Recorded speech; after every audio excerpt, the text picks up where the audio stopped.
Praise the Lord. இன்னைக்கான வார்த்தை யாத்ராகமம் 2ஆம் அதிகாரம் 23ஆம் வசனம். சில காலம் சென்ற பின் எகிப்தின் ராஜா மரித்தான். இஸ்ரவேல் புத்திரர் அடிமைத்தனத்தினால் தவித்து முறையிட்டு கொண்டிருந்தார்கள். இஸ்ரவேல் ஜனங்கள் அடிமைத்தனத்தை தாங்க முடியாம முறையிட்டு கொண்டிருந்தார்கள்.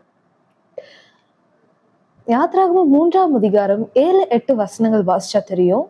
அப்பொழுது கர்த்தர் எகிப்தில் இருக்கிற என் ஜனத்தின் உபத்திரவத்தை நான் பார்த்து ஆலோட்டிகளின் நிமித்தம் அவர்கள் இடுகிற கூக்குரலை கேட்டேன். அவர்கள் படுகிற வேதனையையும் அறிந்திருக்கிறேன்.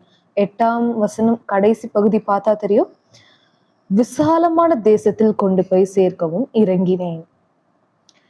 அடிமைத்தனத்தை தாங்க முடியாம, அடிமைத்தனத்துக்குள்ள இருந்து அடிமைத்தனத்தை தாங்க முடியாம தேவனை நோக்கி கூப்பிடும் பொழுது விசாலத்துல கொண்டு போய் விடுறாரு.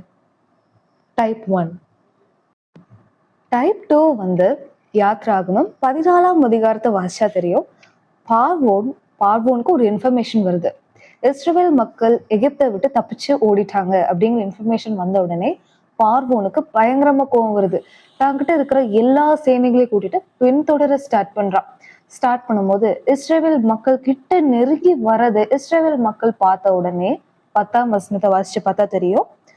எகிப்தியர் தங்களுக்கு பின்னே வருகிறதை கண்டு மிகவும் பயந்தார்கள். அப்பொழுது இஸ்ரவேல் புத்திரர் கர்த்தரை நோக்கி கூப்பிட்டார்கள். இப்போ கர்த்தரை நோக்கி கூப்பிடுறாங்க. எப்போ? எகிப்தை விட்டு வெளியே வந்துட்டாங்க. வெளியில வந்து கூப்பிடுறாங்க. அடிமைத்தனத்தை விட்டு வெளியே வந்துட்டாங்க. வெளியில வந்து கர்த்தரை நோக்கி கூப்பிடுறாங்க. அப்படி நோக்கி கூப்பிடும் போது கர்த்தர் கொடுக்கிற வாக்குத்தத்தம் தான் 13ஆம் வசனம். இன்றைக்கு நீங்கள் காண்கிற எகிப்தியரை இனி என்றைக்கும் காண மாட்டீர்கள். இதுதான் டைப் 2. இன்னைக்கு நம்ம 2 டைப் பார்த்தோம்.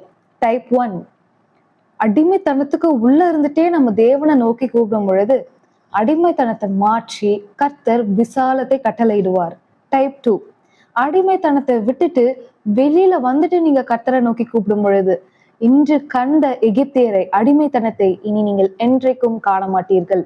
உங்களோட பழைய லைஃப்ல இருந்த எல்லா பாவ அடிமைத்தனங்களை இனி என்னைக்குமே நீங்க பார்க்க கூடாதுன்னு ஆசைப்படுறீங்களா?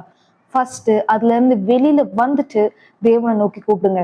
அப்பொழுது இன்றைக்கு கண்ட எகிப்தியரை, அடிமைத்தனங்களை இனி நீங்கள் என்றைக்கும் காண்பதில்லை. Praise God. God bless you.